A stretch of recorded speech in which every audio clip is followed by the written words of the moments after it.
Dice, ¿dónde están las feministas cuando fue insultada desde un machismo y una violencia verbal de género extrema Beatriz Gutiérrez Müller?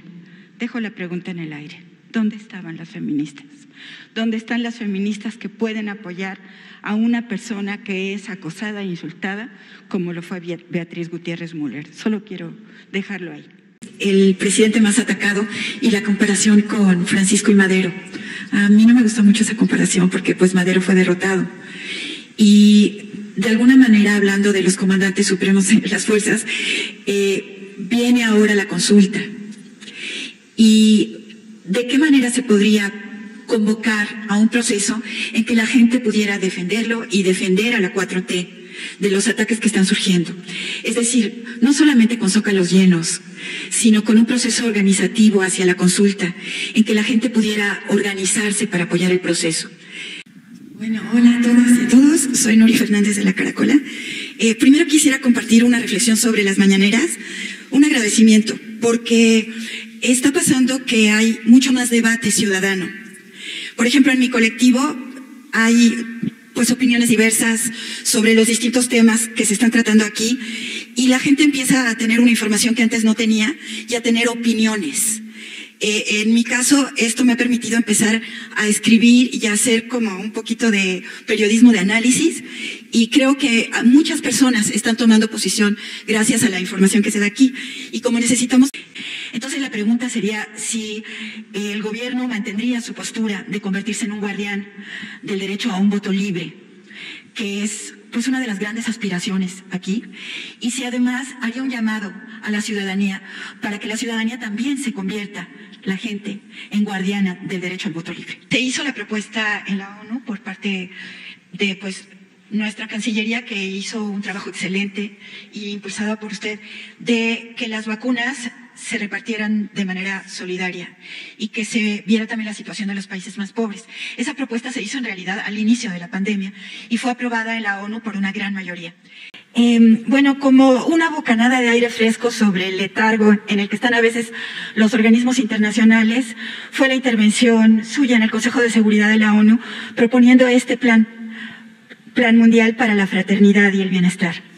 En este plan se plantea una idea que me parece muy novedosa e importante, y es que se va a financiar con un fondo de $1 billón, que por cierto sería la mitad de la producción de armamentos a nivel global. Y primero que nada quiero hacerles un agradecimiento a ustedes, al gobierno y al sector salud, por haber puesto como primera prioridad la necesidad de la gente. Hay muchos países de América en que esto no está sucediendo. Y hay gobiernos que han priorizado cuestiones, por ejemplo, económicas antes de reforzar la salud del pueblo.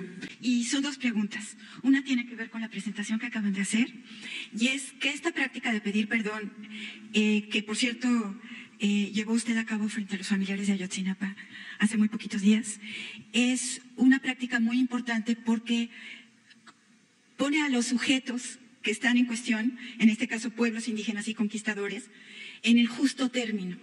La conquista entonces no es un acto civilizatorio, sino es un acto que también fue un acto de opresión y humillación.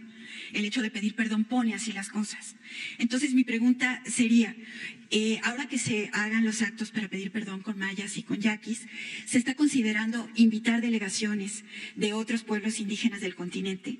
Porque esta práctica puede generalizarse a otros lugares y puede hacer que los pueblos tengan un lugar más merecedor y de más reconocimiento social. Entonces esa es la primera pregunta. Sí, la segunda pregunta es sobre la consulta. En estos días hemos visto todo tipo de expresiones callejeras. El performance del plantón de frena, que llega el viento y se lleva un montón de tiendas vacías, o el hecho de usar una demanda justa como el derecho de nosotras sobre nuestro cuerpo, sobre nuestro derecho a decidir, el derecho al aborto, y usarlo por grupos que pretenden armar provocaciones en la ciudad. Y queda abierta la pregunta de, ¿no será el momento de hacer una convocatoria social más amplia en torno a la consulta? Porque es sorprendente los 2 millones de firmas que se consiguieron en 10 días.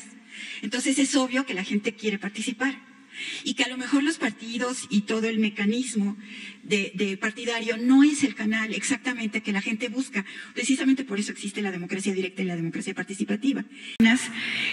Bueno, en estas semanas hemos visto un manoseo, diría yo, pues una campaña mediática que trata de desprestigiar la investigación sobre Ayotzinapa y de debilitarla. Y yo quería pues preguntar en este sentido, ¿qué están decidiendo ustedes? Es decir, si hay la posibilidad de que se presenten prontamente resultados que frenen también esta campaña. Antes de la Caracola, gracias por darme la palabra. Se ha llevado a cabo un diálogo con los pueblos indios que la verdad no se rescata suficientemente, creo, en los medios de comunicación. Es un diálogo importantísimo.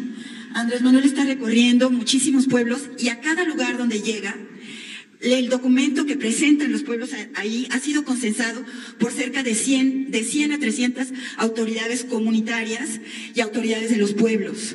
Es decir, hay una labor de asamblea, de búsqueda de los temas principales por parte de los pueblos que la verdad no se está rescatando por la sociedad suficientemente.